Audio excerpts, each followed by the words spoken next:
la paracha de Toldot, la paracha de cette semaine, est une paracha qui nous fait rencontrer avec notre ancêtre Yaakov.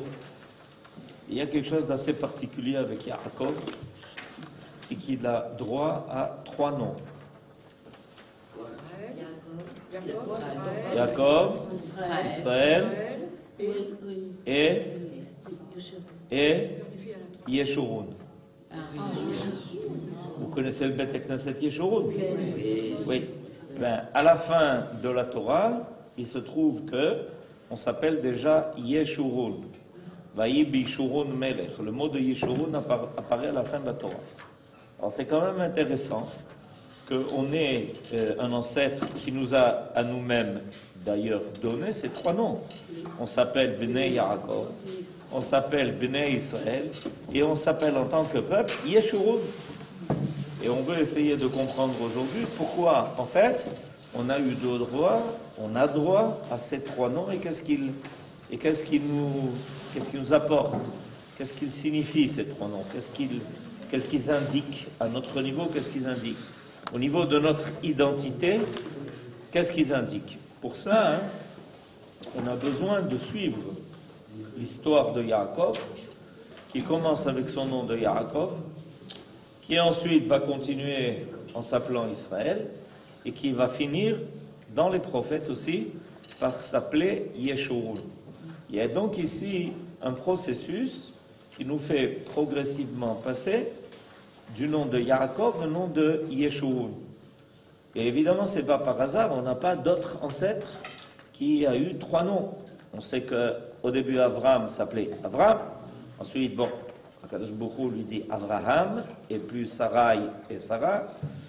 Mais là, on a Yaakov, on a Israël et on a Yeshurun. Il y a encore une particularité à propos de ces 3 noms, c'est qu'ils ne disparaissent pas.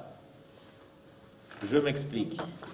Quand on parle de Avram qui devient Avraham, c'est fini. On n'a même plus le droit de rappeler le nom de Avram. Nos sages nous disent que celui qui reprend le nom de Avram après qu'il s'appelle Avraham transgresse une interdiction. On n'a pas le droit de réappeler. Bon, alors comment se fait-il qu'on rappelle quand même ce nom? Parce que là on apprend, et surtout, en fait, on le rappelle tous les matins dans Vayevarer David, parce qu'on veut précisément dire que son nom est passé de Avraham à Avraham. Mais on ne va pas continuer à l'appeler et on ne va pas rencontrer le nom de Avraham après le nom de Avraham. Avraham, c'est passé. Or, il y a quelque chose de très particulier avec notre ancêtre Yaakov, c'est que Yaakov continue de s'appeler Yaakov, même quand il a reçu le nom d'Israël. C'est-à-dire, il y a quelque chose qui le singularise par rapport à nos autres ancêtres. Abraham est devenu Abraham, c'est terminé. Yitzhak, il n'a jamais changé de nom, c'est pour toujours, et surtout qu'il est appelé au futur, donc on ne peut pas faire changer un nom qui désigne le futur, puisque à chaque fois que tu voudras parler de Yitzhak, tu parles du futur. Vous avez bien compris que Yitzhak, c'est au futur. Ça vous l'avez appris à l'Ulpan, je suppose. Et par contre, quand on arrive à Yaakov, il devient Israël, mais on continue à rencontrer Yaakov. On continue à... D'accord? Et après, il va recevoir le nom de Yeshurun. Alors il faut expliquer tout ça. Parce que, évidemment, les noms, ce n'est pas simplement des noms. Les noms, ça veut dire quelque chose, surtout que ce sont des noms qui sont donnés par Akadosh Baruch Hu. Donc ça veut dire quelque chose. D'accord? Alors, qu'est-ce que ça veut dire? Surtout que nous, on est appelés de ces noms-là. Il y a aussi quelque chose de très particulier, c'est qu'on n'est pas appelé Bnei Avraham, on n'est pas appelé Bnei Yitzhak, mais par contre, on est appelé Bnei Yaakov. Ko tomar le bet Yaakov vetaged livnei Israël. Cette phrase-là, vous savez quand est-ce qu'elle a été dite? Au moment de Matan Torah, au moment du don de la Torah. Ko tomar le bet Yaakov vetaged livnei Israël. Donc on voit, il est présent Yaakov. Il s'appelle, c'est même vous en fait, les dames. Bet Yaakov, c'est les dames. Les femmes. C'est les femmes. bien sûr. Donc il y a une valeur à cela. Quand on parle les bêtes Yaakov et Aged Bifnei Israël. Alors, comment assumer tout cela? Alors, vous voyez que le Rav fait un grand développement là-dessus. Je pense qu'il dit des choses qui sont importantes et qui sont peut-être même actuelles. Ce qui est tout à fait surprenant que la Torah dise des choses qui soient actuelles. Vous l'avez constaté. Alors, pour comprendre tout ça, je voudrais commencer par le verset qui nous est amené ici. Après que Esav s'est rendu compte que Yaakov a reçu à sa place la bracha, alors il rentre chez son père Yitzhak et il lui dit, Yitzhak lui dit, mais qui tu es? Il dit, mais c'est moi Esav. Comment c'est toi Esav? Et j'ai déjà donné la bracha à ton frère Yaakov. Alors là, vous comprenez que Esav se met très en colère et il dit la chose suivante. Vayomer Achi kara shemo Yaakov. Ah, maintenant je comprends pourquoi il s'appelle Yaakov. Vayaakveni ze pa'amaim. Littéralement, Vayaakveni ze pa'amaim, c'est-à-dire 2 fois il m'a doublé. Et de Bechorati lakach. Alors il explique pourquoi 2 fois. Et de Bechorati lakach, il a pris mon droit d'aînesse.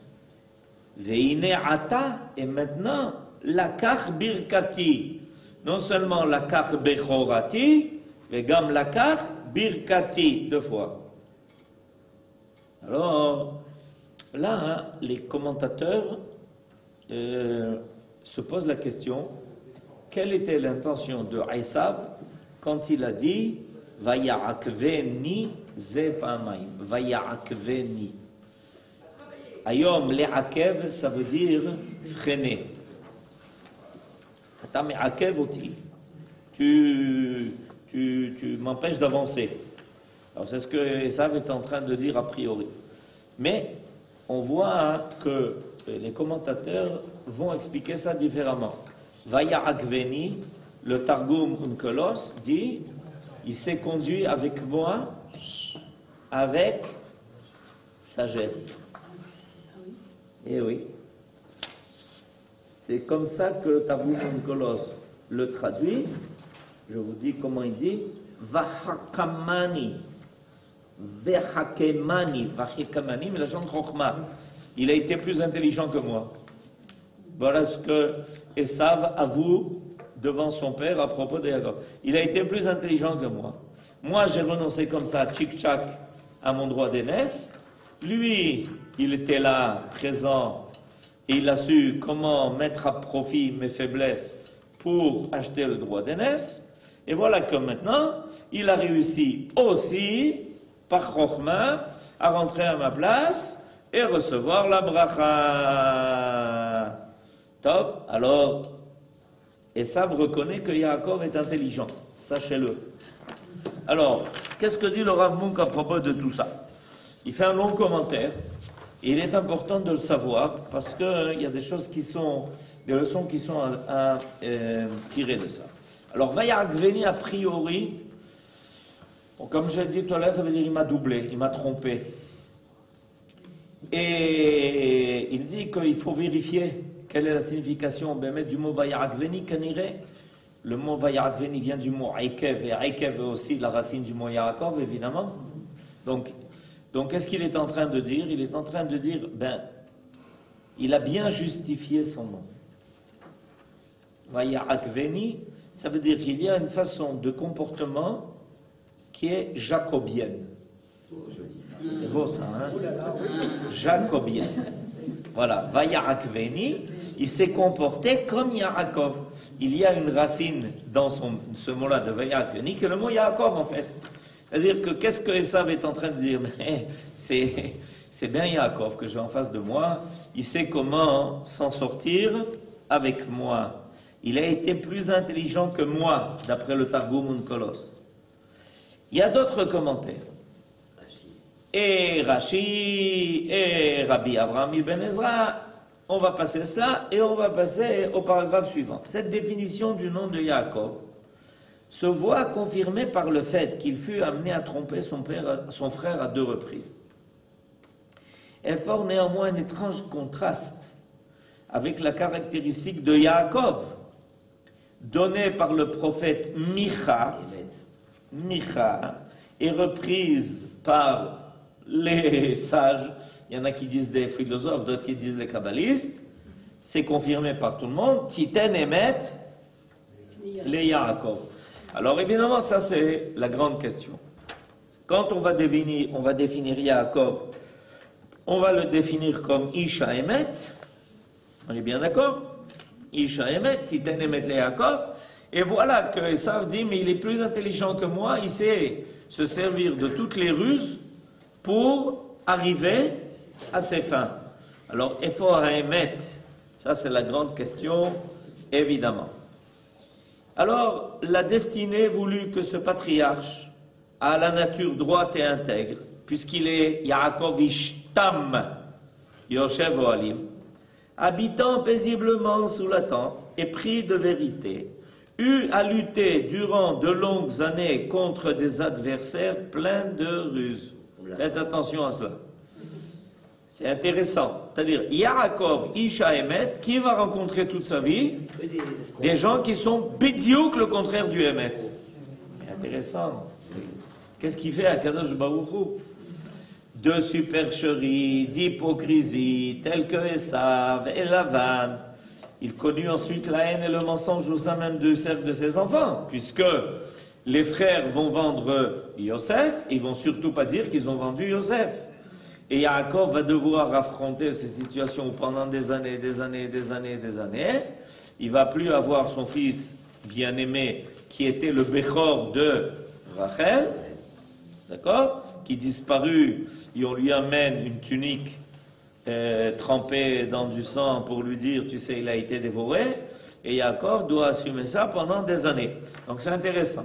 Ce personnage qui est Yaakov, qui est Isha Emet, rencontre toute sa vie le contraire du Emet. On aurait peut-être, nous, pensé que s'il est Isha Emet, alors Akadosh Baruch Hu va lui faciliter la tâche. Vous n'êtes pas d'accord avec ça, Esther? Il va lui faciliter la tâche et il va lui faire rencontrer toute sa vie Emet, tranquille chez lui, Emet. Les gens qui viennent le voir ne lui disent que la vérité. Les gens avec qui il a affaire ne sont que des gens droits et intègres.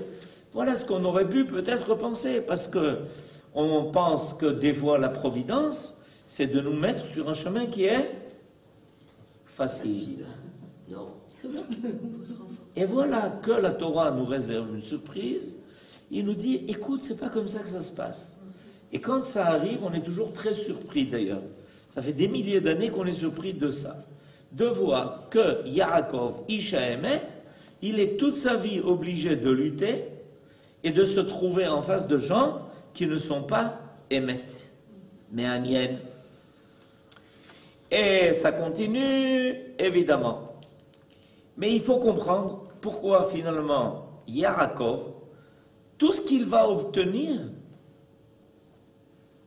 finalement, ce qu'il va obtenir, il ne va pas l'obtenir de la façon la plus droite. C'est-à-dire qu'il y a un double sens au fait que, en tant que Ishemet, il rencontre des personnages qui ne sont pas aimés. C'est que ça l'amène lui-même à devoir se comporter avec ces personnages comme quelque chose qui semble être une entorse à la vérité. Comment il réussit à avoir le droit d'aînesse de Esav? En voyant que ce monsieur Esav, il arrive un jour très affamé et qu'il est prêt à vendre son droit d'aînesse pour un plat de lentilles, ça paraît quand même surprenant. Et voilà que Yaakov saute sur l'occasion. Ensuite, pour obtenir la bracha, qui évidemment lui revenait, parce qu'a priori, à qui Yitzhak devrait-il donner la bracha si ce n'est pas au meilleur de ses fils? Il est quand même... Et à celui qui a le droit d'aînesse. Et à celui qui a entre-temps acheté le droit d'aînesse. Comment finalement Yaakov réussit en se déguisant et en ayant l'air d'être Esav? et même de dire à son père qu'il est son fils aîné, Esav. Alors, tout ça, c'est quelque chose de très intéressant, et ça doit nous faire comprendre quelque chose. Mais en nous rapportant, je saute un peu, d'accord? Vous lirez longuement tout ce qui a été dit par le Rav Mouk, mais là, on va, pour toucher au point essentiel, on va passer d'un paragraphe à l'autre, mais en nous rapportant avec tant de détails le récit de la bénédiction Ravi à Esav, la Torah entend également nous faire comprendre que la ruse et l'astuce sont des moyens de défense dont Yaakov, symbole du peuple d'Israël tout entier, est parfois contraint de se servir dans sa lutte avec Esav, le frère ennemi, qui ne connaît pas de scrupules dans la poursuite de ses fins et qui n'hésite pas à avoir recours aux mensonges hypocrites et à la fourberie dans son combat millénaire contre ses ennemis, qui le menacent dans son existence même. Le peuple d'Israël pourra connaître des situations sans issue où il sera en droit d'agir comme le fit Yaakov. Engagé dans une lutte inégale et périlleuse, les ascendants de Yaakov, les descendants de Yaakov pourront utiliser des chemins détournés afin d'échapper à des ennemis redoutables et impitoyables. Le thème de leur légitimité en cas de danger moral ou physique est développé dans le Talmud ainsi que dans le Zohar. Alors il y a deux choses qui vont se passer. Premièrement, que Yaakov devra se servir de moyens détournés, Vaya'akveni, Pa'amay, pour survivre, pour faire apparaître l'essentiel. Mais en plus de ça, il voit sa propre mida, il voit sa propre qualité et vertu mise à l'épreuve par les épreuves qu'il est obligé de franchir. C'est-à-dire qu'en fait, il y a deux choses qui se passent. Vis-à-vis de l'extérieur, il faut faire attention à cela, vis-à-vis de l'extérieur, Yaakov n'a pas le choix pour vivre et survivre que d'être rusé vis-à-vis de ses ennemis qui n'ont pas du tout l'intention de respecter ni la vérité, ni les accords, ni les contrats, ni le simple fait qu'ils ont affaire à quelqu'un qui ne veut pas leur mal et qui, eux, veulent le mal d'Israël gratuitement. Mais à part ça, il y a un deuxième problème. Et le deuxième problème, c'est que Yaakov, étant obligé d'agir comme cela, voit sa propre mida, qui est mida taémet, être mise à l'épreuve. Et est-ce qu'il va pouvoir continuer d'assumer cela malgré ce à quoi il est confronté? C'est-à-dire que, est-ce qu'il va renoncer? On est dans un monde de fous. Et si on est dans un monde de fous, eh bien, chez les fous, comme chez les fous. Vous connaissez ça? Chez les fous comme chez les fous. Or, Yaakov est venu au monde pour précisément faire apparaître Midat HaEmet. Titen Emet le Yaakov. Alors, est-ce que Yaakov, en lui-même, dans son fort intérieur, dans son âme, dans sa façon de voir les choses, dans sa pensée, dans son comportement essentiel, est-ce qu'il va garder, conserver sa Midat HaEmet sans qu'elle soit atteinte? Eh bien, on vient résumer l'histoire d'Israël du début jusqu'à la fin. Voilà. On a fini de raconter toute l'histoire d'Israël. C'est que d'un côté, pour pouvoir survivre, on a besoin sans arrêt d'avoir Yeder Esav, parce que Yitzhak a dit Akol Kol Yaakov, Yadaim, Yeder Esav. Donc on est obligé de se déguiser. Mais d'un autre côté, on n'a surtout pas le droit de renoncer à cette Mida qui est Midat HaEmet, pour laquelle on est venu au monde et qui finira par apparaître. Parce qu'il ne faut surtout pas qu'au fil des temps et au fil des épreuves, ça soit émoussé par les combats que l'on a menés. Et ça se vérifiera à la fin des temps. À la fin des temps, parce que ce qui arrive, c'est que quand on est confronté à de telles épreuves, On finit par dire, zéro, à la guerre comme à la guerre. Chez les fous comme chez les fous. Nous non plus, on a compris, il n'y a pas de vérité dans le monde, il n'y a pas de bien dans le monde, il n'y a pas de chesed dans le monde. Tout ça, c'est terminé, on est revenu de nos leurs et on a décidé d'être comme les autres. À ce moment-là, Akadosh Baruch Hu nous attend au carrefour de l'histoire pour nous dire « Eh, oh, oh, oh, c'est pas pour ça que tu es venu au monde. » Tiens. On dit dans les Télim, une tamim, une ikesh. Nachon. On dit aussi chadbeu et chadsheu. C'est exactement le inyan. C'est qu'on doit sans arrêt, on doit être conscient qu'on ne pourra pas survivre dans un monde où on essaye sans arrêt de nous supprimer. Donc on a besoin de se servir de tous les moyens, mais ces moyens-là, ils doivent rester extérieurs à notre véritable vertu, à nos véritables midot. C'est-à-dire on ne doit pas devenir des Esav. En aucun cas, ça, c'est pas pour cela que l'on est venu au monde. Et ça se vérifie. Quand est-ce que ça se vérifie? Je vais vous raconter une belle histoire. J'ai connu un Rav un Talmid Chacham, disons, il n'était pas Rav, il était Talmid Chacham, c'était un Bémet. Baruch Hashem, il y a eu un sechel très chalif comme ça. Et à la guerre de Yom Kippour, je crois que c'était la guerre de Yom Kippour, Bekitsour, il était dans les combats les plus difficiles de Yom Kippour, de la guerre de Yom Kippour, et ils étaient comme ça pendant Shabbat. Ils étaient en train de voyager pour aller là où on avait besoin d'eux. Et c'était quelqu'un qui était connu comme un fumeur. Tous les gens de son unité le connaissaient comme quelqu'un qui fumait. Est arrivé Shabbat et ils étaient donc en train de voyager et c'était mettre la guerre.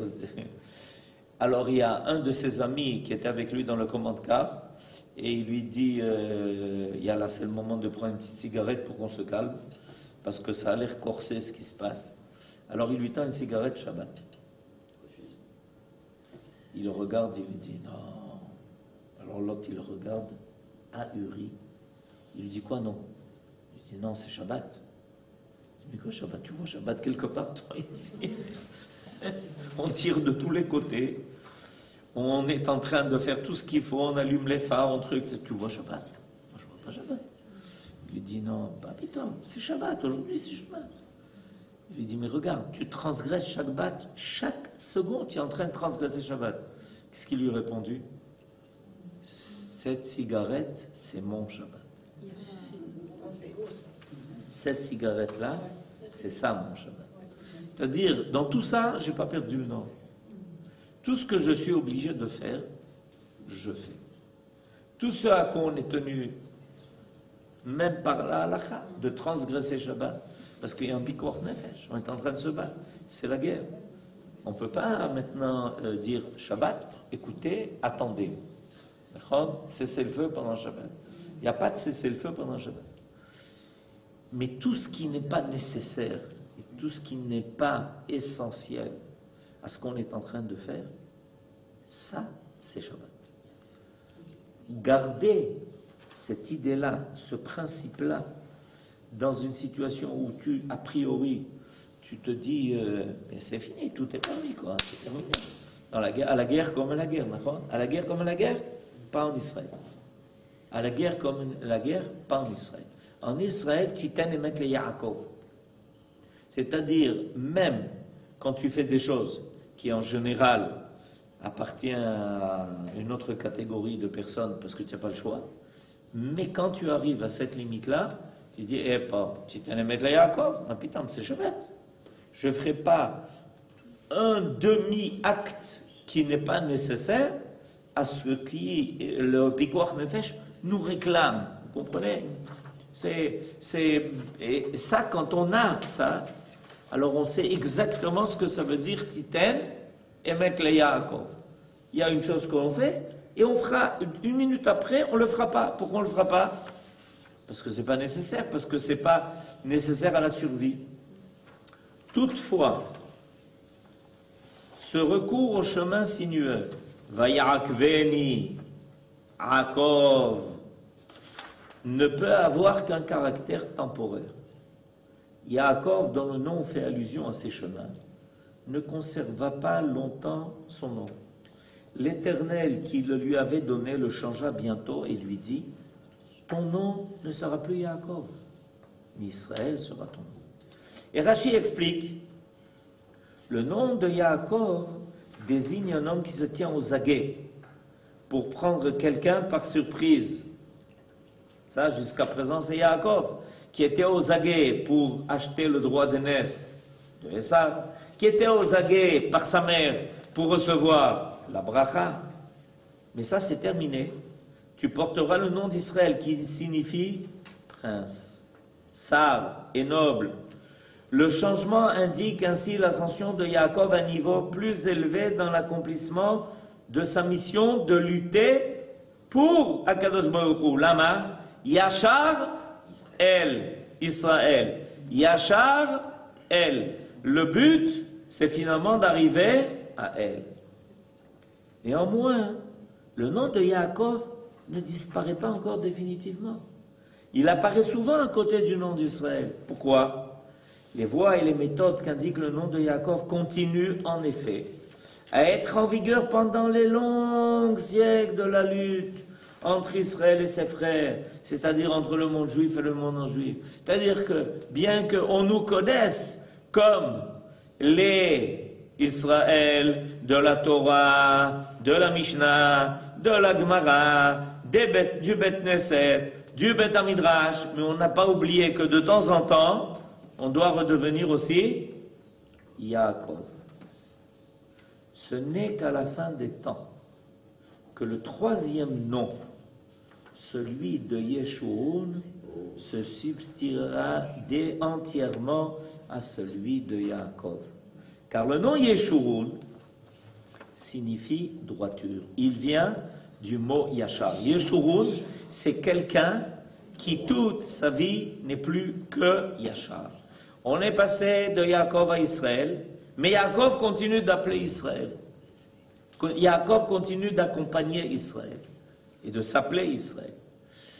À la fin des temps, Zéou, on arrive à Yeshurun. Il n'apparaît dans la Torah qu'au dernier chapitre qui ouvre la perspective sur la fin des temps. Et il fait ressortir qu'Israël suivra alors enfin un chemin droit et rectiligne, sans détour, sans méandre. C'est en parlant de cette époque messianique que le prophète Ishaïa proclame Vehaya Yaakov le Mishor. Yaakov deviendra Yachar, Yeshurun. Ce qui était sinueux sera enfin droit. En effet, Yaakov et Mishor reflètent les deux noms de Yaakov et de Yeshurun. Shabbat Shalom et Chodesh Tov.